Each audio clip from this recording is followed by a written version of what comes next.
Mesdames et Messieurs, Monsieur le secrétaire général de la Wilaya d'Alger, Monsieur le président de l'Assemblée populaire communale d'Alger, Madame l'ambassadrice d'Allemagne, chers Européens, Monsieur le consul général de France, Messieurs les représentants des cultes, Messieurs les officiers supérieurs et attachés de défense, Mesdames et Messieurs les conseillers consulaires et présidents d'associations et bien sûr, Messieurs les anciens combattants.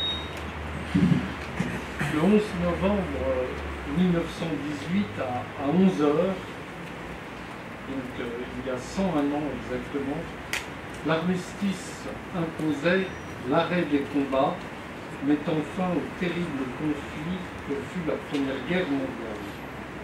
Cette tragédie qui faucha 18 millions de vies humaines et en mutila 20 millions, a également laissé des orphelins et des centaines de milliers de veuves.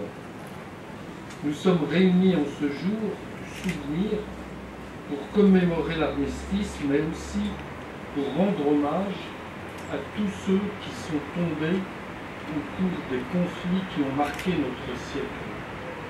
Évoquer la mémoire de ces hommes, se montrer digne de leur sacrifice, c'est aussi s'imposer la sagesse de reconnaître que le temps de la reconstruction, de la paix et de la concorde est une voie plus ardue que celle du conflit et du ressentiment.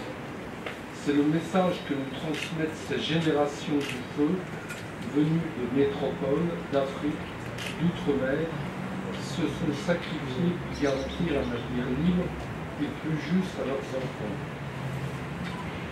Cette paix et cette liberté, nous la devons aussi à tous ceux qui ont dû quitter l'Algérie, leur terre natale, pour défendre une terre lointaine dont ils avaient simplement entendu parler. 175 000 soldats algériens engagés entre 1914 et 1918, des milliers d'hommes venus de mondes et de cultures si différents ont pu forger dans la tourmente du feu des espérances communes. Ils ont pu partager un même idéal de bravoure, d'abnégation et d'honneur, trouvant pour certains au sein de l'armée de la République une place et une reconnaissance que la société coloniale leur refusait. 20 ans plus tard, une autre tragédie mondiale, dévastatrice également, entraîna une nouvelle génération de combattants venus du Maghreb. Ces soldats ont contribué par leur fait d'armes à l'écriture de nouvelles pages de l'histoire de la Méditerranée, de l'Afrique du Nord, de la France et de l'Algérie.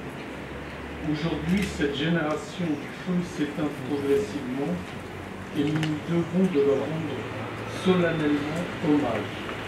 C'est pourquoi je tiens à exprimer ici toute ma reconnaissance à leurs enfants, dont certains sont présents parmi nous. Ici, comme à Oran, où se tient en ce moment une cérémonie au cimetière militaire du Petit Lac. Je voudrais rendre hommage plus particulièrement à ces spahis, à ces tirailleurs algériens, dont l'engagement à nos côtés illustre si bien l'union fraternelle des combattants. La France a une part d'Afrique en elle, a reconnu le président Emmanuel Macron dans son discours le 15 août dernier. Cette part, c'est celle du sacrifice et du don de soi. À l'image de l'amitié refondée entre la France et l'Allemagne, il est désormais de tradition de célébrer ici, à Alger, avec Madame l'ambassadrice d'Allemagne, la cérémonie du 11 novembre pour rendre un hommage commun à tous les morts français et allemands, autrichiens ou d'autres nationalités, à toutes les mémoires. Sur ce passé douloureux, les nouvelles générations ont tissé des liens d'amitié et de confiance inédits en Europe et au-delà.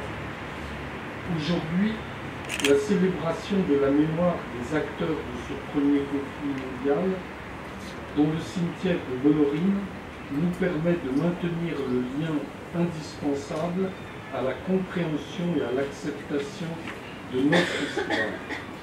La mémoire d'une nation sans laquelle il n'y a pas d'identité, ne peut sainement se construire sans la connaissance et l'acceptation de son histoire.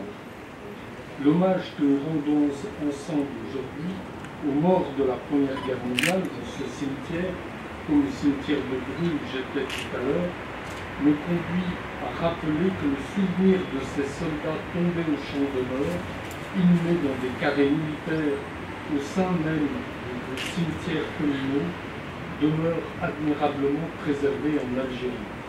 Je voudrais enfin saisir cette occasion, d'abord pour saluer ma collègue allemande et rappeler que hier soir à Berlin, la chancelière et le président de la République se sont retrouvés, et nous nous retrouvons ce matin pour célébrer les 30 ans, le 30e anniversaire de la chute du mur de Berlin, donc un événement important pour l'Europe. Mes dernières pensées aussi vont à tous ceux qui sont tombés récemment au champ d'honneur. Je pense aux soldats maliens, burkinabés qui ont été fauchés récemment dans le Sahel. Et je pense enfin aux soldats morts pour la France cette année.